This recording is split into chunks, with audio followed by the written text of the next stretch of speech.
Chris Markowski and Jenna Lane from your Wake Up Call, and we're going to talk a little bit about a topic that's kind of been, it's almost like a cloud over our area for such an extended period of time that really hasn't gone away. And it looks like there may be a little bit of sunlight that's breaking through in regards to the Tampa Bay Rays, Tropicana Field, and what may be happening next with the team and the stadium. Well, and the team is supposed to stay there through 2027. I don't foresee that happening. I think the residents here in the Tampa Bay area have made it very clear that they're not happy with the Trop.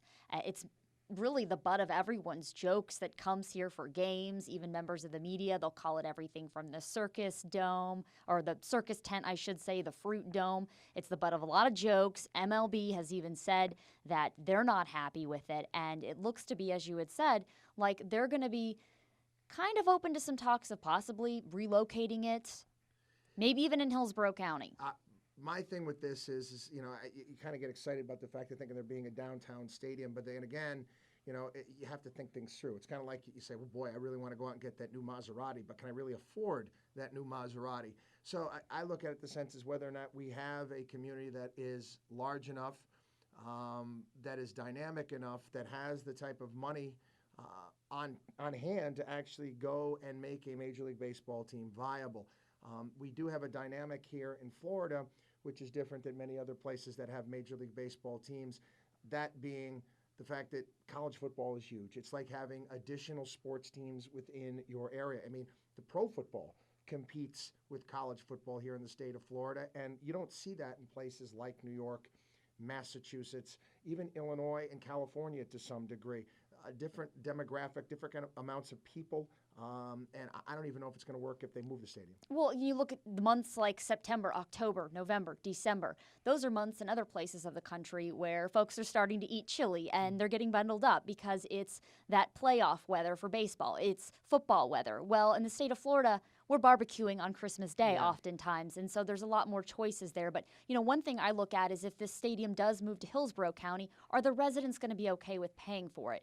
They're still, I believe, paying for that community investment tax that went towards Raymond James Stadium, the SITS, as it was infamously called.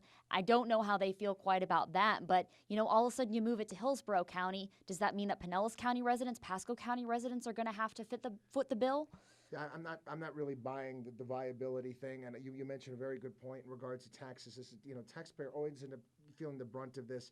We've got an NFL franchise, which for a municipality, that's the gold standard right now. Football is the big sport here in this country, and for many years, we didn't fill enough seats where we could actually even have the game on TV for the people that couldn't go.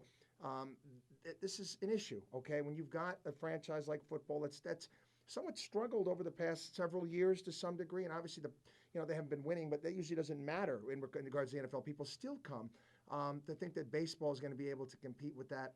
I'm not buying it. And the one thing I would also say too is with a stadium in St. Petersburg, I don't know if we've seen enough corporate involvement. That was one of the reasons why the Bucks had that long season ticket waiting list, was you had a number of businesses that were purchasing up suites, purchasing up blocks of tickets for their employees as rewards. I don't know if we've seen that quite really at the Trop. If you bring it over to Hillsborough County, does that mean that they're going to get a lot more support from those businesses?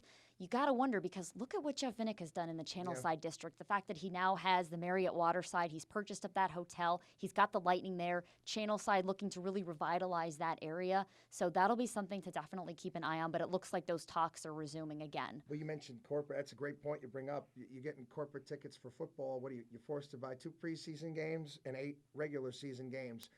Pro baseball, it's 81 games. That's a lot of tickets. That's a lot of money. It's a completely different investment. And it also allows people, again, and I had mentioned this on the program, in St. Pete, it's a little difficult weeknight games if you're coming over from Hillsborough County. Say you want to stop by the stadium after work. Well, you can't really do that if you're working in downtown Tampa. But if you have a stadium in downtown Tampa, well, suddenly that's going to be a little bit more convenient for people to do. You could even have happy hours. I think the downtown St. Petersburg area, the business district there, the recreational, that's starting to pick up, but it doesn't quite have the numbers that you would see in Tampa. So now you do have to wonder as well, would that pick up if you did move it over in more of that centrally located region? This will be an ongoing conversation within our community and also on your wake-up call. Thanks for tuning in.